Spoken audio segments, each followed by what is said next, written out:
san'ati sabab otasi turmushga berishni xohlamagan Nasiba Abdullayeva haqida siz bilgan va bilmagan 10 ta qiziqarli faktlar.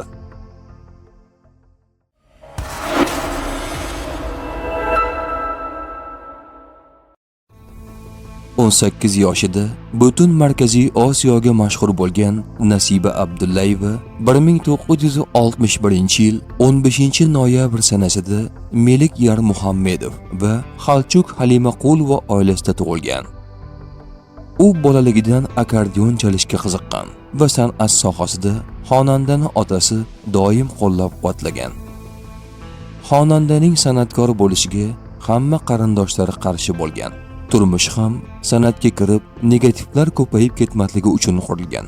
Bu haqida san'atkor o'z intervyularida aytib o'tgan.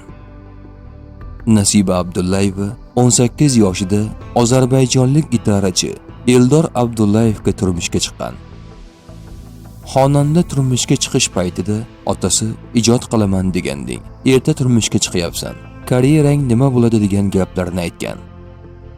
1980-yilda Nasiba Abdullayeva yangi tashkil etilgan Samarqand vokal chalg'u ansambliga solist sifatida taklif qilingan. O'sha yili uning qo'shiqlari bilan 2 ta Barigal va Samarqand nomli albomlari chiqqan. 1990-yilda Ayriliq nomli birinchi yakkaxon albomini chiqargan. 2000-yilda eri bilan ajrashgach, 2 yil davomida san'at sohasidagi faoliyatida tanaffus qilgan.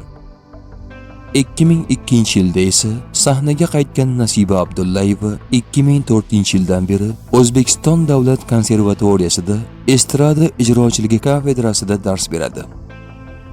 Nasiba Abdullayeva O'zbekistonda xizmat ko'rsatgan artist, O'zbekiston xalq artisti, Mehnat shuhrati ordeni, fidokorona xizmatlari uchun ordeni va Ozarbayjon xalq artisti unvoni bilan taqdirlangan.